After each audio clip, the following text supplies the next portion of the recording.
Hey listeners, I just spoke with Sang Kim, the co-founder of Fragmetric. Sang is in town from Seoul for a DeFi DevCorp event in New York City, and I think he has some interesting things to say about how DATs can breathe fresh life into restaking and DeFi generally. If you'll remember, restaking is using staked assets to create another layer of economic security. Eigenlayer made this concept really buzzy in 2023 and 2024, but it's since fallen off the radar for many in crypto. Jito has also garnered buzz around restaking on Solana, but that's also not something we hear so much about anymore. Could DATs save restaking? We get into that and much more. It's a fun one. Let's dive in. This episode is brought to you by Katana, a DeFi-first chain built for deep liquidity and high yield. You'll be hearing more from them later in the show. Blockworks Digital Asset Summit, which is crypto's premier institutional event, is back in London October 13th to 15th. It'll have speakers from leading global funds, financial institutions, DeFi protocols, crypto companies, and policymakers. Think BlackRock, Circle, Coinbase, the UK Parliament, Jito, and Marinade, all under one roof. Notable names include Joe Lubin from Consensus, Hadley Stern from Marinade, Rebecca Reddig from Jito Labs, a whole bunch of Blockworks folks, and more to come. There's a VIP dinner October 13th, open to speakers and VIP ticket holders only. That will sell out, so act fast. And it's all going down at Old Billingsgate, London. Use the code LIGHT100 for £100 off at checkout. We'll see you there. Nothing said on Lightspeed is a recommendation to buy or sell any investments or products. This podcast is for informational purposes only, and the views expressed by anyone on the show are solely their opinions, not financial advice or necessarily the views of Blockworks. Our hosts, guests, and the Blockworks team may hold positions in the company's funds or projects discussed.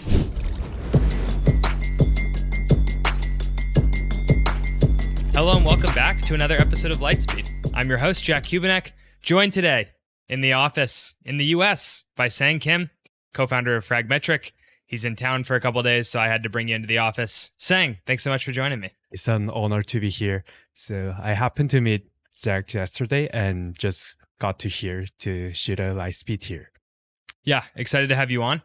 I don't know how familiar listeners might be with Fragmetric. It's kind of one of the more interesting things to come out of the Jito restaking on Solana ecosystem. And so I want to just start there. What's the quick overview of what Fragmetric is? Yeah, so actually Fragmetric is the first liquid restaking protocol on top of Jito. We started last October and we have 3 assets now, including FragSol, FragJito, and FragBTC. So basically, FragSol and FragJito is leveraging Jito restaking. At the same time, FragBTC is utilizing JLP for BTC yield for users. So it's like staking protocol, but if you stake FragSol or FragJito, it's like just generating more yield than usual staking because it's restaking. So it's like leveraging your LST security over like all the NCNs on top of Jito, including Taproot and Switchboard, so that you can get more yields. Mm-hmm. And you typically wear the costume. Yeah. what animal is it again, or what? So basically, it's a white tiger. A white tiger. Yeah. So I'm from Korea, and white tiger is kind of like signature animal there. So really? We picked it as our mascot, and people really loved it. So yeah, we didn't have a plan to launch NFT and everything, but just because people love it, we did a NFT launchpad in Magic Eden, and basically there are lots of like, we call it Topu incorporation, just like the people who are working for Topu. And Topu is kind of king, like the CEO of Topu Inc. So it's like Tiger Corporation. And usually I wear it. So I first wear it at the Solana Crossroads in Turkey. Yes. And I pitched it about FragBTC there. And today, actually, I'm getting in town the NYC for participating in DFDB's Nasdaq bell ringing event with Topu's clothes. So the hype here. So you're going to be at the bell. Is it the Nasdaq? Yeah. Closing bell with the tiger. Correct. The tiger costume on. Beautiful. Yeah. The first time we met was in at Solana Crossroads in Istanbul, and there was a Jito event after hours, and I showed up kind of late and was like, shoot, I don't know anyone here. And then I see this guy sitting in a white tiger costume on a chair, and I was like, hey, you seem interesting. Tell me about yourself. And then it turned out we knew each other because you were building in the Solana world. But Big fan of the white. It's like Tolly wore that dragon costume. Yeah, actually, we got motivation from Tolly's dragon costume. So, Okay, nice, yeah. nice. Yeah, always helps to have a mascot. Okay. So a little off topic, but that's your overview of what Fragmetric does, and then there's also this connection, if I understand correctly, to Jito restaking. Those protocols all secure Jito's tip router, right? Or among other NCNs. Yeah, correct. So there are a few NCNs now, like including Jito's tip router. There are switchboards, Oracle, like they made it permissionless using Jito restaking. And there are like the ping protocols like ping network, like which are kind of like booming these days. And like some other protocols who want to leverage restaking like Magic Block or Squads. So they have a plan to leverage restaking, which is not live yet. So yeah, there are potential NCNs these days. Mm-hmm. And does the involvement of, I guess, Jito tip router like help actually create yield? Because my very basic understanding of maybe restaking on ETH is that, okay, you get all these assets, you get all these deposits, but none of them actually generate yield because nobody wants to pay for whatever 30 billion in deposits or 30 billion in security or whatever Eigenlayer was at its peak, right? But Jito's tip router, for those who don't know, is basically this piece of software that automatically doles out yield for the Jito SOL liquid staking token, which is valuable because I guess Jito would argue that this makes it even less security-like, and so we just saw a Jito SOL ETF, and tip router plays a big piece in that. It also just makes it more, I guess, like there's less of a centralized trust assumption with Jito SOL, Jito would argue. So that feels like a valuable product, and maybe that actually helps restaking on Solana succeed a little more, where maybe Eigenlayer is struggling right now. Yeah, 100%. So I'm more bullish on Solana restaking, like 100% because of Jito's tip router. So as many people knows, Jito's MEV infrastructure is the most like yield generating protocol in the blockchain ecosystem. And before tip router, it was run by a single server, like distributing all the like Jito tips to like Jito SOL holders and validators. But after tip router, it's kind of like it became permissionless and decentralized infrastructure because all the node operators of Jito tip router make a consensus to like where to distribute all the tips. And in the compensation, they are getting 15 bips of MEV tips from Jito and for FragSol and 15 bips for FragJito. So it's actually like distributing those MEV tips to restakers at the same time Jito stakers. So I really love the concept and how they want to build a permissionless infrastructure for blockchain. Mm-hmm. And if you see Eigenlayer, they have a lot of AVSs, which is called NCN in Jito, but like the most used. And those are basically the apps or services that make use of the shared security or whatever on Eigenlayer or Correct. Jito. Okay. Yeah. So Eigenlayer has a lot of AVSs, including EigenDA they built themselves. But as you know, like data availability layer doesn't really create any revenue. Like if you see Celestia or Opeo. Celestia buyers stand up, yeah. So I think that's kind of like, maybe if there would be more than thousands of roll-ups, there might be some revenue, but at this moment, they are not generating any yield. So that's why I'm more bullish on Solana restaking, because we have the best yield flow in the whole blockchain ecosystem. And can you just be more granular or specific? Like, where does the yield come from? How are these NCNs on Jito and especially, Fragmetric able to generate yield for users? So actually, as I mentioned, Jito's tip router is getting some of MEV tips by like maintaining Jito tip router. And then we have other NCNs like Switchboard. Maybe I saw their Twitter and it seems like they will do TGE very soon. And actually they are Oracle, but they are like kind of permissionless Oracle, which is leveraging Jito restaking. So also for Switchboard, there are lots of node operators who are running their own Switchboard Oracle. So whenever you like you ping the Oracle and you got data feed. Like one of node operators is sending to them. But the problem is that they make them to compete each other to get the most valuable, like most accurate feed.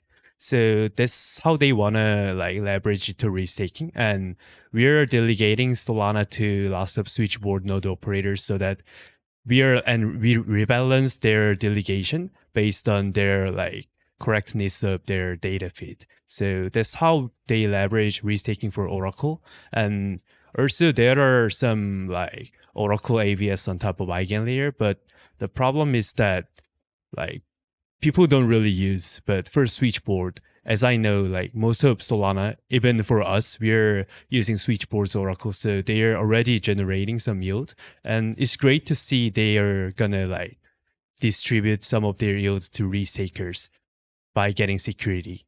Mm-hmm. And so with tip router and switchboard, how much yield is that annualized that comes in? So for FragSol, we have slightly more than 100 million TVL at this moment. And by tip router, we're having like 0.3 to 0.48% APY, which is so like 3 to 400K for restakers from tip router. And for a switchboard, they didn't turn on the fee distribution yet. So they are kind of accumulating points. Like we're distributing like, it's not actual switch, but meta switch that user can claim switch when they do TGE.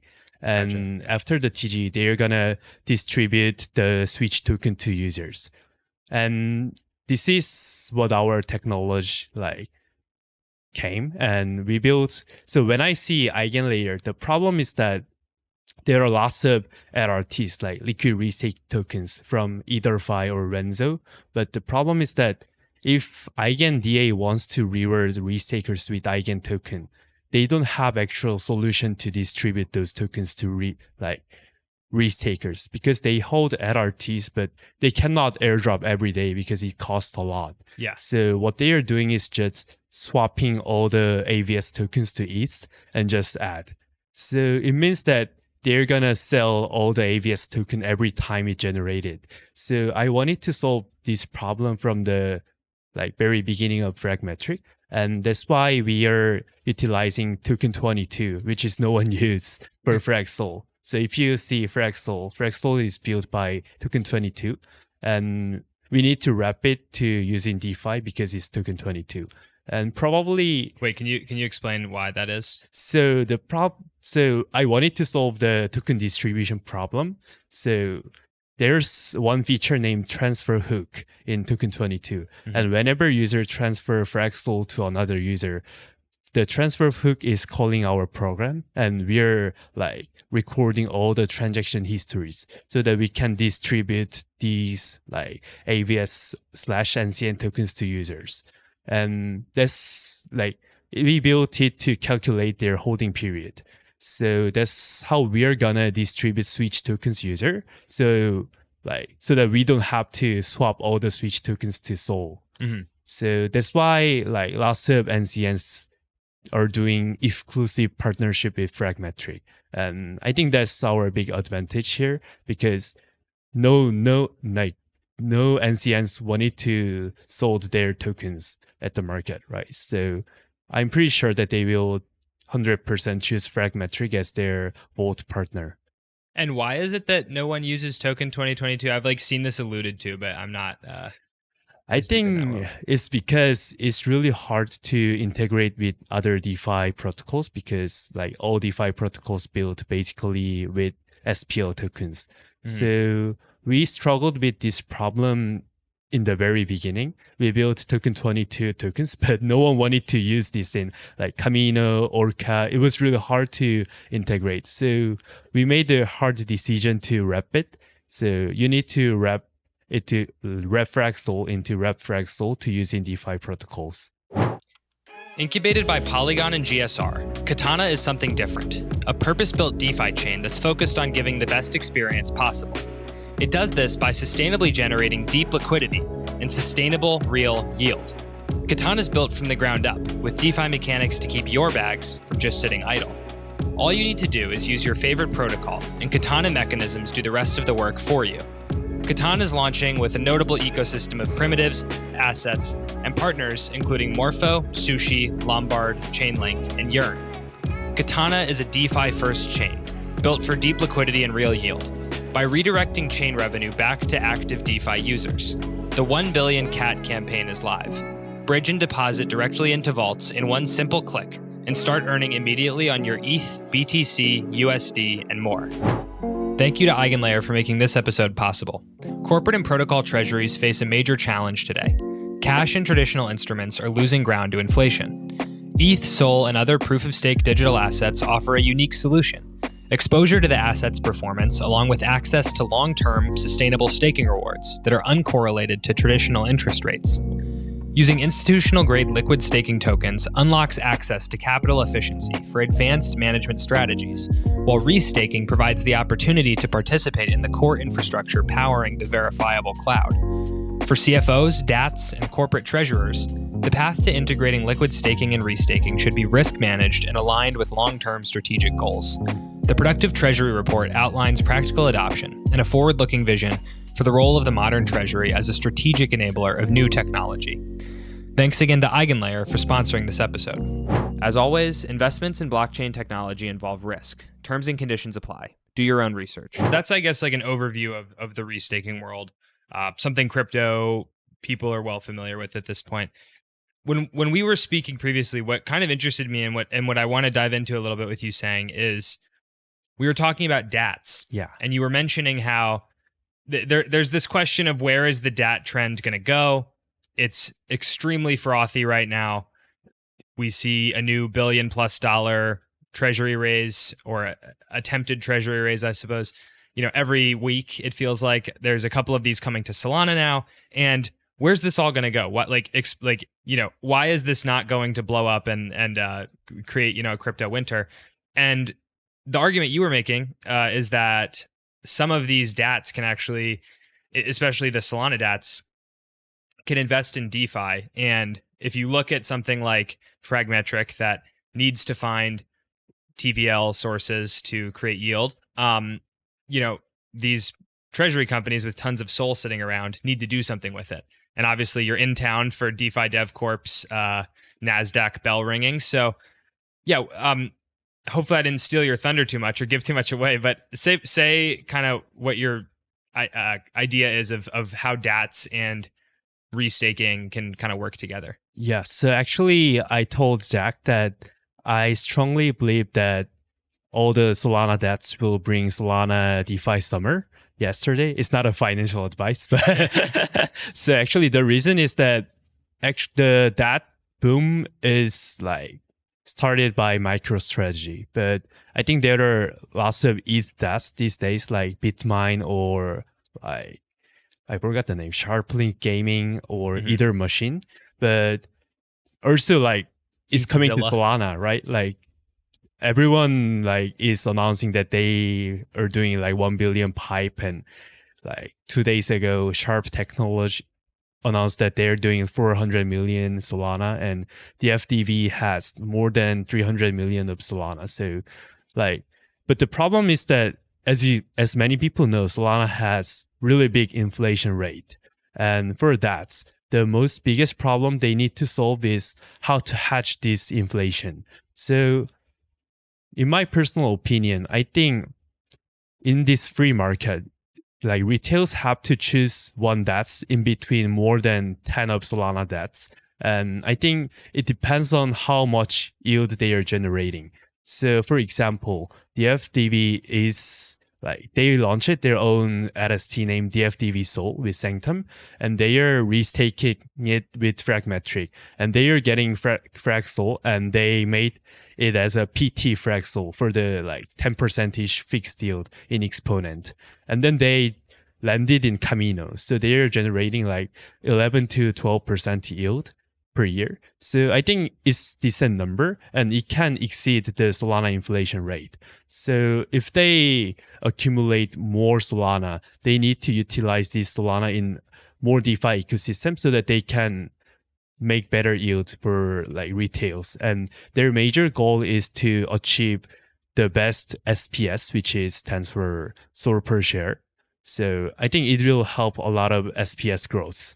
And I'm pretty sure that other DATs have to like make their own strategy to like how to like make better yield with their Solana. So I'm pretty sure that they will need to utilize their treasury souls in lots of DeFi protocols. And that's why I'm thinking that it'll bring like Solana staking, restaking, and even DeFi summer. Mm-hmm. Interesting. I was pulling up data here and I missed. You said something of like a ratio between ETH and SOL, or like 10 for every one with these DATs. What was that point again? Oh, so actually, as we know, like there are lots of Solana DATs coming these days. Yeah. And what I meant is that retails have to invest in some DATs, like Solana DATs, and they need to choose between more than 10 Solana DATs. And the criteria would be the how much yield they are going to generate with their SOL treasury. Gotcha. And so the point you're making is that also Solana has this high inflation rate, and that factors into it. So that's what I was pulling up here. There's a 7% staking APY right now on Solana. Yeah. That rate is closer to 3% on Ethereum, I believe, or 2% correct. even. So what does that difference in staking reward rate between Solana and Ethereum have to do with this? So actually, like I also think that like all the ETH DATs need to build their own DeFi strategy to exceed 3% of their staking rate. And as I know, the Ether machines, they are gonna leveraging restaking like in Eigenlayer or Symbiotic to make the better yields. And I also think that would be one of the advantage that like them to win the ETH DATs wars. And also same in Solana. So I believe like the DATs who are gonna utilize DeFi as much as they can would win this war between all the like DAT booms. So really the point you're making is just purely like when all of these DATs are roughly the same, the one that's going to win is the one that produces the most yield. That happens through Solana DeFi. Yeah, correct. Okay, interesting. Who are the big winners from this? Like, obviously with Fragmetric, you're hoping to see some deposit, and maybe you already are working with DeFi Dev Corp, I believe, and maybe these other DATs as well. But outside of that, like Camino comes to mind, because you can lend and generate additional yield that way. Like who is most benefited from DATs investing in DeFi? Actually, I personally think that Jito might be the one because they have like really great LST infrastructure themselves, and they are well integrated with all the DeFi's on Solana ecosystem. So they might be the like great choice. And I think Camino is really good because the thing they are really focusing on is like institutional grade DeFi, right? And as a DATs, I'm thinking that it's really hard to choose which DeFi to put their Solana because it's kind of like scary if they got hacked, like those Solana treasury will be gone. So I think those kinds of security and trustness is the most important thing. And I think Camino is really doing well. And as you know, like Jupiter just launched Jubeland and their TVL is growing really fast. So they might be another choice, I guess. Yeah. Because I think lending, especially if you're a public company, like you can't just lend your money out anywhere in DeFi. That you probably have to have some kind of personal relationship with these people, trust that the funds will be okay. Because DeFi is never entirely safe in that way. I guess there's smart contract risk, which institutional types really hate. I'm curious. You mentioned Jito and their LSTs. What's to stop like? So I'm thinking of Soul Strategies is one of these DATs. They're Canadian, but they're applying for NASDAQ listing actively, and I think getting close to it. And their strategy has sort of been to acquire Solana validators and then build out their own LST staking infrastructure. So they have I think they have an LST. I actually cannot recall off the top of my head. Yeah, I think they acquired Lane Validator. Yeah, they did. And they have their own LST, Lane Soul. So Yeah, okay, yeah. might be their own strategy to. Yeah, so that because that's a possible outcome is then you don't have to give any take rate to Jito or anyone else. You just do everything in house. You have all these funds so you can acquire validator operations. And I just wonder if some of these DATs are going to actually try to just build replacements for some of these, so it's actually competitive too, right? Yeah, that might be possible, but my personal opinion is that I'm thinking that like all the DATs need to stake more with Fragmetric because, Sanctum, they launched more than 100 LSTs with all the validators. Mm-hmm. But the problem is that even if they launch their own LST, it's not really used in DeFi because it's too fragmented. Like Lane Soul has their own LST, but they can't really like use it in DeFi to generate more yield.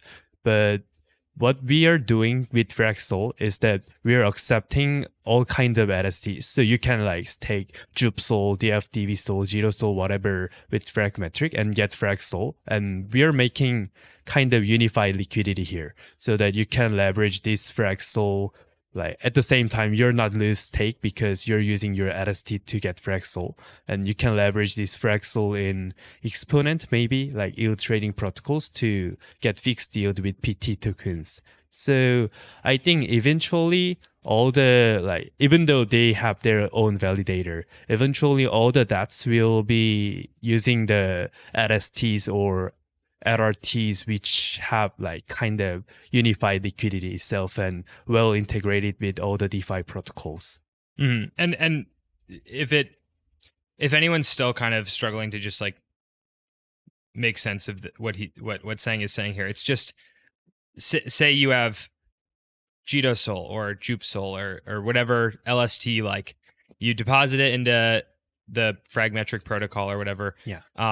You receive this LRT, which captures those staking yields plus some extra yield that comes from providing security to Tip Router and the other NCNs. Yeah. And then you could take that LRT and you could, loan it out in DeFi or something and create extra yield on top of that. So it's like you capture that 7% staking yield we talked about, plus in a perfect world, a few extra percent or something. Correct. So this is possible because of our own unique feature named Normalized Token Program.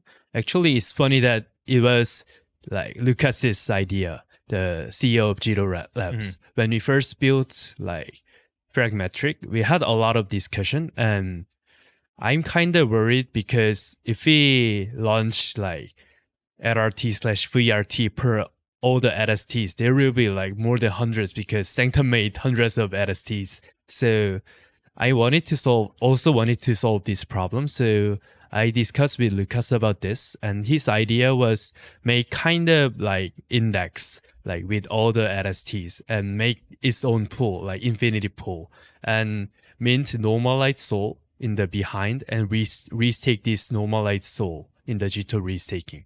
So if you stake Jup Soul, it's going to our normalized token pool and it stays there, and we mint normalized SOL, which is kind of average price of this pool, and we restake this and giving user the frag SOL so that if the FDB don't want to lose their stake in their validator, they can just easily mint DFDV SOL through Sanctum, and then they can stake this DFDV SOL to Fragmetric and get frag SOL. And I didn't mean to build this kind of DAT friendly infrastructure, but it somehow happened. So yeah, I expect more like DATs or maybe some institutions to stake with us through this infrastructure. So like there are Rockaway X who put like 2 million worth of Solana through RockSol, and the FDV also stake a lot of Solana with us, and staking facilities also stake with us through staking facility Sol. So yeah, this is how we are gonna expand the frag Sol's landscape these days. Incubated by Polygon and GSR, Katana is something different, a purpose-built DeFi chain that's focused on giving the best experience possible. It does this by sustainably generating deep liquidity and sustainable real yield. Katana is built from the ground up, with DeFi mechanics to keep your bags from just sitting idle. All you need to do is use your favorite protocol, and Katana mechanisms do the rest of the work for you. Katana is launching with a notable ecosystem of primitives, assets, and partners including Morpho, Sushi, Lombard, Chainlink, and Yearn. Katana is a DeFi-first chain, built for deep liquidity and real yield, by redirecting chain revenue back to active DeFi users. The 1 billion CAT campaign is live. Bridge and deposit directly into vaults in one simple click, and start earning immediately on your ETH, BTC, USD, and more. Thank you to Eigenlayer for making this episode possible. Corporate and protocol treasuries face a major challenge today. Cash and traditional instruments are losing ground to inflation. ETH, SOL, and other proof-of-stake digital assets offer a unique solution. Exposure to the asset's performance, along with access to long-term, sustainable staking rewards that are uncorrelated to traditional interest rates. Using institutional-grade liquid staking tokens unlocks access to capital efficiency for advanced management strategies, while restaking provides the opportunity to participate in the core infrastructure powering the verifiable cloud. For CFOs, DATs, and corporate treasurers, the path to integrating liquid staking and restaking should be risk-managed and aligned with long-term strategic goals. The Productive Treasury Report outlines practical adoption and a forward-looking vision for the role of the modern treasury as a strategic enabler of new technology. Thanks again to Eigenlayer for sponsoring this episode. As always, investments in blockchain technology involve risk. Terms and conditions apply. Do your own research. Okay, so Solana DeFi summer is coming due to DATs, even though it is probably September by the time people hear Yeah. that. Solana DeFi September. Another piece I wanted to pick your brain about saying is, as you mentioned before, you're Korean. You live many hours away from here in New York, which we on this show we tend to have a lot of people from the West, from the US, from New York, and the Korean crypto market is something that's always fascinated me, just because it's I don't know, geographically not as close to like a lot of the places that you think of as these crypto hubs, like, Singapore, like Indonesia or something, even, places in Africa where there's a lot of crypto adoption, in Latin America.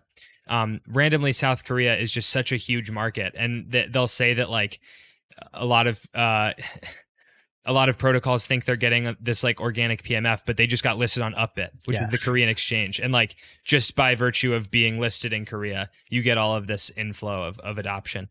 And so, being maybe one of the biggest Solana protocols from Korea, unless I'm forgetting anyone, I don't know. Yeah, I 100% agree with that. You're like, I'm not going to, Story protocol, the blockchain for IP is also from out there. But yeah, just give me some insight on the Korean crypto market as you understand it. Like, why do people there love crypto so much? Why is there so much demand? And what does it look like on the ground? Actually, it's really a mystery. So if you see a bit or Bitsum, like they're generating really big amount of trading volume, like within the whole blockchain ecosystem. And they don't even have perps. They only have spot. So it's really interesting thing to see. And funny thing is that the major trading volume is like from XRPs or like ADA, like Cardano. And like, so there are lots of kinds of crypto traders in Korea. And one interesting group is mid-aged women or men, like 50 or 60, who just buy XRPs in a bit. And as I know, like most of XRP is held in a bit itself. So oh really? Yeah, it's really a big market, and like every time XRP pumps, like Koreans are just happy. So yeah, that's one kind of interesting group that I couldn't even explore yet because it's really hard to find. But whenever you go like department store or some random cafe, all the like mid-aged women are talking about XRP. So it's kind of interesting. And also like there are lots of crypto traders, not only mid-aged people, like young people are really interested in, like, I don't know why they're getting to blockchain, but they got to know like lots of meme coins or airdrops. So there are lots of airdrop farmers and meme coin traders in Korea. And it's kind of weird culture. And there are like more than hundreds of KOLs in this small country, like crypto KOLs, and they're all running their own Telegram chat, and many people are just looking into it and just follow their strategy to do airdrop farming or like some just meme coin trading. So yeah, it's really weird ecosystem, and you will be really like surprised when you see it. So yeah, there are lots of things to tell about Korea, but yeah, I don't know why like whenever token got listed on a bit, they're pumping a lot. But majorly, I think it's because of, have you heard of kimchi premium? No. So like kimchi premium, you know kimchi, right? It's Yeah. Korean Delicious. traditional food. So kimchi premium is that it's not allowed to like, so for us, if we want to utilize our money on chain, we need to send it through Korean exchange like Upbit. So there's some like premium in Upbit market, like usually 3 to 4%. So if you buy BTC in Upbit, it's 3 to 4% expensive than in Binance or on chain. So it's weird kimchi premium. And whenever like token got listed on Upbit, people are doing things which is called 보따리. 보따리 is like just buying token in Binance and then they are sending it to Upbit and sell it. And it's happening because there are lots of like listing pumping in Upbit, solely in Upbit. So like it's crazy, like 100%, 200%. And like in 2021, there was one token named New Cypher and it went like 17x solely in Upbit, like 17x expensive than Binance. So people buy lots of New Cypher in Binance and just sending it to Upbit and sell it. So this kind of like weird behavior is happening here. And I think that's why whenever token got listed Upbit, people are just buying that token in Binance or whatever exchanges it so that they're expecting some listing pumping in Upbit and they can get some multiples. So and you just arbing between, just doing arbitraging. Okay, interesting. What, and sorry, the that term you used that like is the word for arbitrage or whatever. Yeah, 보따리. Yeah, 보따리. What does it that means like translate to? Kind of like Korean traditional pocket, and they're like in like Joseon Dynasty, like in like 500 years ago, there are some merchants who carry this pocket to sell foods or some like merchandises. So they're calling it like selling pockets, and that's why people are calling like they are bringing some coins from Binance to Upbit. So it's like 보따리. It's like taking pockets from Binance. This only refers to crypto. Yeah, that's so interesting. Yeah. Wow. Because I'm trying to think like in English. I guess we have a lot of like rugging is like or like words that only really apply to crypto. Interesting. I'm just thinking for people who maybe work in crypto or are US founders or something, like what does the Korean market care about? It sounds like it's very speculative. They want to like farm airdrops, buy meme coins, buy XRP. Maybe not it's retail investing. Yeah. It's retail investing. But like what kinds of things resonate or work with retail investors in Korea?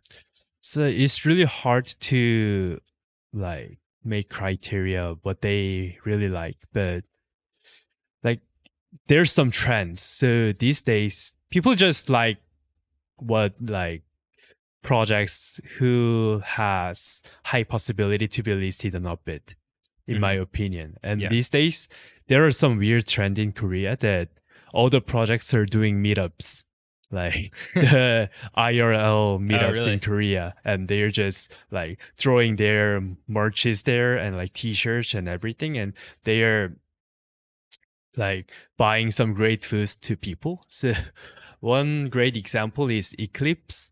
So before their TGE, they did meetup in Korea and in a really great hotel, and they bought really great foods to users, and they collect like people's wallet address, and they are just doing quite great amount of airdrop. Yeah. As I know, it was like few Ks. So for just going to this event. Yeah. So it's really weird trend these days.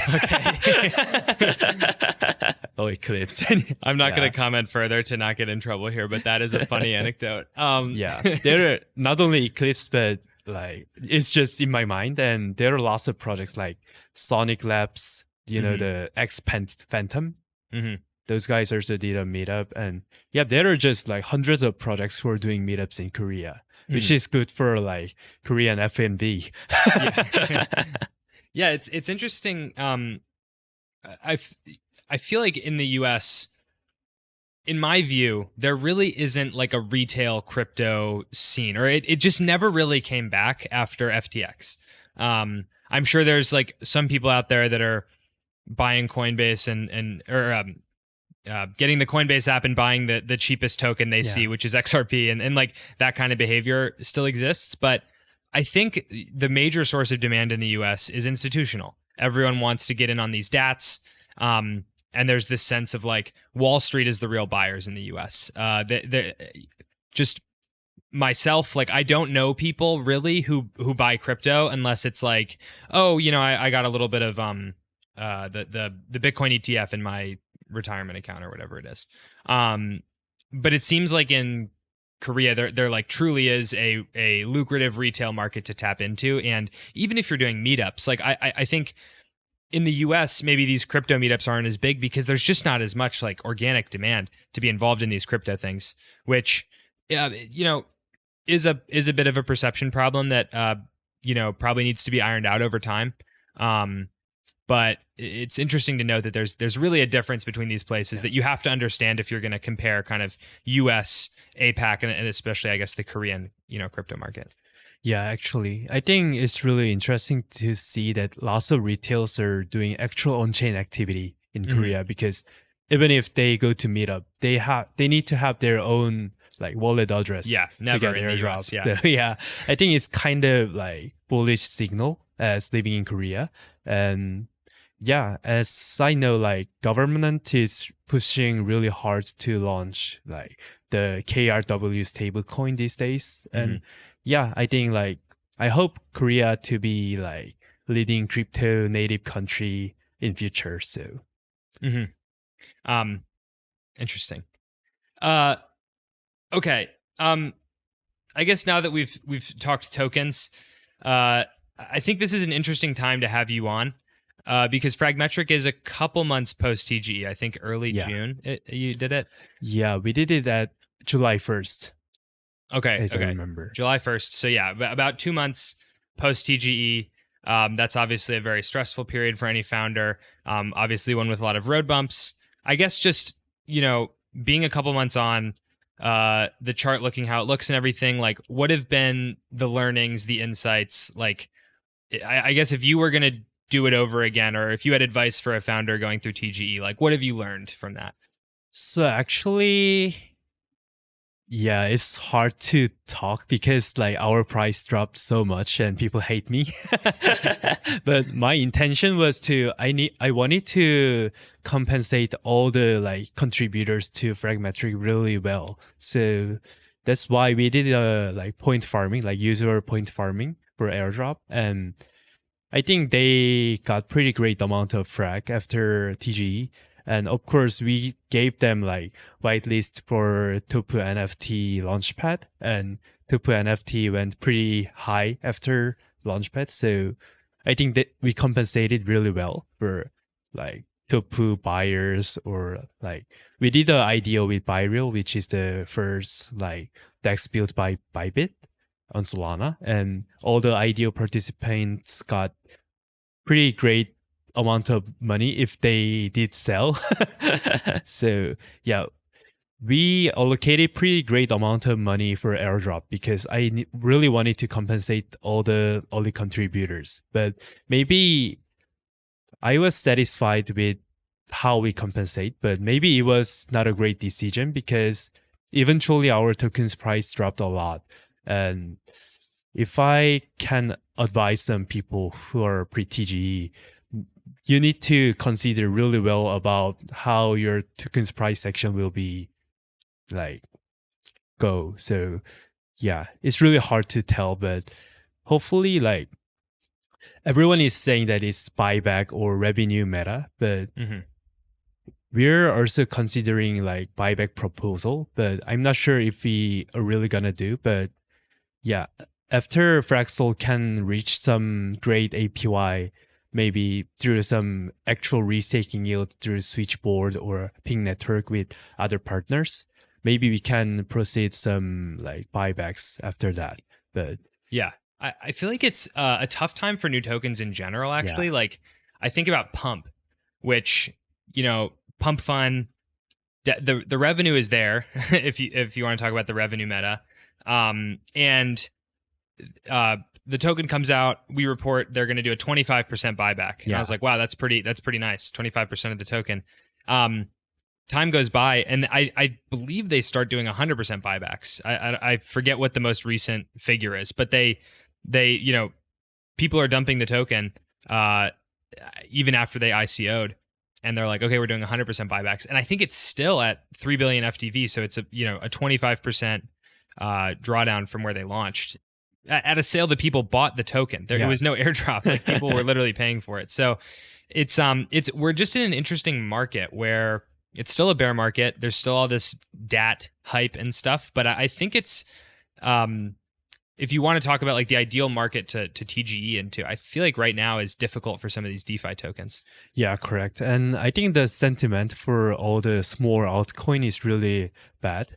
And people are just rather buying Solana itself or ETH, like all the like layer one coins, I guess. So maybe it's not a great timing to do TGE, but my personal opinion was that we're just gonna do TGE whenever we want, because if we delay things too much, we will never gonna make it like many other protocols. So, so like we just conducted our TGE when the time has come. So I don't have any like regrets about it. I guess related to this, like post TGE, how do you stay locked in, or like how do you continue to create excitement around the token or around the project, like once you've already used kind of the most lucrative trick in the bag, so to speak?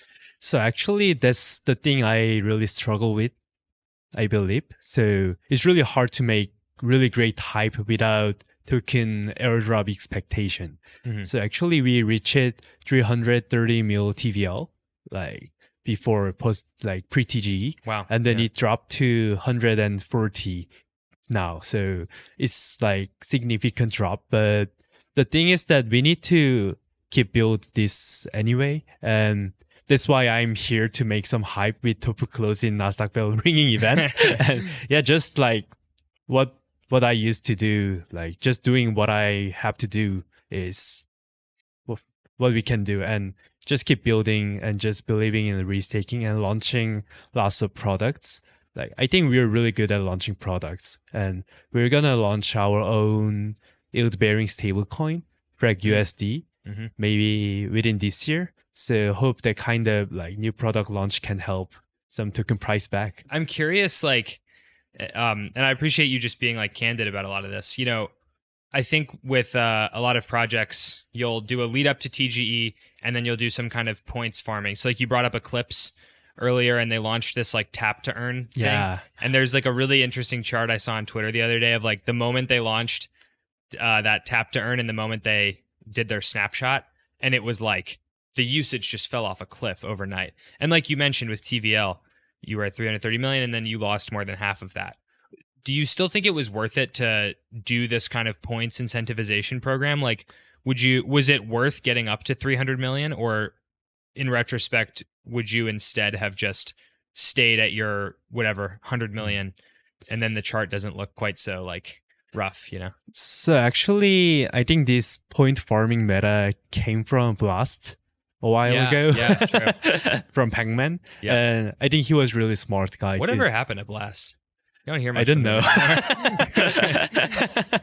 So like for us, I think it really worked well because like people got to know Fragmetric anyway, because we had a really rapid increase of TVL.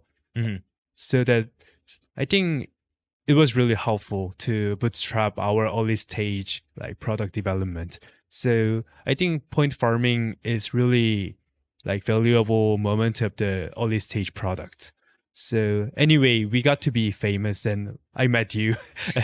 That's how we achieved through point farming, I believe. So yeah, if I go back, I will do this again. Mm-hmm. So it's kind of something that's like part of the game in crypto, and so you have to do that. Interesting. You mentioned Frag USD. There's also Frag BTC. Like, what's next on the roadmap for Fragmetric, or like just what are aside from token stuff, just like product wise, what needs to improve? What are you going to be coming out with, in the future? Yeah, so actually we are leveraging Jiro's restaking, but at the same time we're just staking platform. So people really don't know about what restaking is. They're just coming to Fragmetric and they just put Solana and get some pretty great APY through FragSol. And same for Jiro and same for BTC. So Frag BTC and Frag USD is not using restaking, but rather we're bringing some DeFi yield. So as I told you, I'm really bullish on Solana DeFi, but it's really hard for like normal retails to farm it because JLP has really great yield, but if you put BTC there and you need to hatch like other JLP positions like Solana, ETH, and it's really hard for normal people to do. So what we want to do is just abstract everything for users so that they can just put BTC and we're giving them optimized yield with BTC on Solana. And for USD, they can just deposit USDC and we want to just bring optimized yield for like their USDC. And if we give them like Frag USD or Frag BTC, they can re-leverage this in other DeFi protocols. Like they can make it PT, YT, Frag USD using RateX or Exponent. At the same time, they can deposit it into Camino and borrow USDC and they can loop it. So I think this kind of abstracting DeFi at the same time, we're giving them receipt tokens so that they can re-leverage these like yields in other DeFi protocols is really valuable. So yeah, that's what we are going to do, just giving the best yield for users. Are you looking to expand outside of Jito restaking? So yeah, Frag BTC is leveraging JLP and Frag USD is also leveraging other DeFi. So BTC and USD is more like DeFi and Solana and Jito is more like Jito restaking. But like FragSol is always our main product. So we just like keep contributing to Jito restaking ecosystem and support all the NCNs. Mm-hmm. Okay, because this ties in to a larger question I'm curious to get your perspective on, which is just where is the restaking world headed in general? I forget when exactly you started building Fragmetric, but I think it looked a lot different when Jito announced Solana restaking, or especially when Eigenlayer was building restaking. Like this was the thing. This was the we're gonna have a conference breakout or track about it at a block at permissionless or whatever. Like, this is one of the narratives in crypto. And fast forward to mid 2025, like I think very few people think about restaking just day to day. Or if you open up CT and scroll, it's not like a thing that gets talked about. And so I'm curious.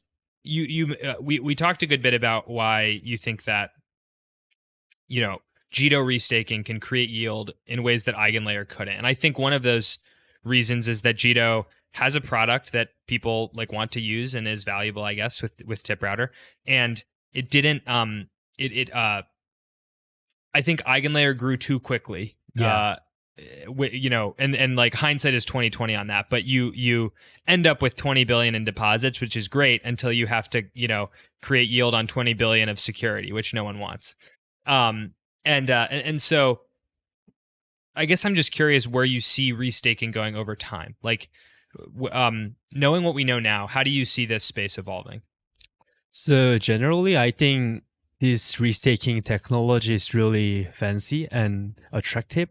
But the problem is that, as you mentioned, it grew too fast. Like Eigenlayer got so many fundings from A16Z and it made too much hype, I guess. So they grew to 30 billion in a year, and it was too much economic security as a early stage protocol. So personally, I'm really bullish on restaking itself. And I believe many protocols will be using this restaking to make their protocol decentralized and permissionless. But the problem is that it needs time, I guess. So for the Oracle or all the bridge, they can use restaking, but I think it needs at least 3 years to be mature. So yeah, that's my point of view. And that's why we are just like expanding to other assets so that we need some users who can enjoy Fragmetric before restaking get mature. Yeah, well, because I wonder if the successful people in the restaking world are just going to become general crypto protocols. So the EtherFi, for instance, I was looking this morning, and Eigenlayer has 19 billion in TVL. EtherFi has 11 billion in TVL. So it's like more than half as big as Eigenlayer, which at the beginning that wasn't really happening. And I believe, you know, EtherFi is doing like EtherFi Cash, and they're maybe advertising themselves as more of a staking as opposed to a restaking protocol than they used to. And so I don't know, do you think EtherFi is a bit of the roadmap or an example of like what these restaking protocols may do over time? So I think EtherFi had a really smart decision as a LRT on Ethereum, because they launched other assets really fast and they're expanding to like cash and card business. And I personally think that they saw, so it's like different point of view. I saw like this restaking as a infrastructure business. So that's why I built like normalized token program and leveraging token 22 for token distribution and did lots of like developer jobs here. But I think EtherFi thought this like restaking business as DeFi. So they launched ETH and they integrated those like LRTs with lots of DeFi protocols on Ethereum really fastly. So I think we just have different point of view. So I still think that this liquid restaking is still infrastructure business. At the same time, we need to integrate with lots of DeFi, but basically it's infrastructure. But I think they are thinking this as a DeFi. So yeah, no one is wrong, but I think it's just different point of view. I want to summarize this conversation a little bit by asking, like, what net new thing does Fragmetric create? I think, you know, the Blockworks research guys love talking about like net new assets. Like this is how you accomplish internet capital markets. This is how you actually bring more people on chain. So it's been a wide ranging conversation, but what if you had to briefly say, like, what is the thing that did not exist before Fragmetric existed that now exists in the world because you have this business and this protocol? So actually, I'm really proud of FragSol because we built normalized token programs so that we can accept all the LSTs we're restaking. At the same time, we built really great, like, I still really hate token 22 because it's too complicated, but we leveraged this transfer hook to distribute like all the NCN tokens. So I'm really glad to see Switchboard's TGE because after that, it'll really like, we will see how it works actually. We can distribute Switch tokens to FragSol holders. So I believe even in like, among the whole restaking ecosystem, what we built for FragSol is really unique. And I think it's really valuable for all the NCNs who will onboard in future. Nice. Yeah. Well put. Sang, it's been a really fun conversation. Thanks so much for coming to join me today. Thank you, guys. Thank you, Jack. Best of luck with being in the tiger costume at the closing bell. I'm excited to see the Twitter content that comes out of this. Yeah, stay tuned. Thank you, everyone. If you made it this far in the episode, we would love if you gave this show a thumbs up or a 5-star review wherever you get your podcasts. If you like this episode, share it with a friend, and we will see you all again very soon.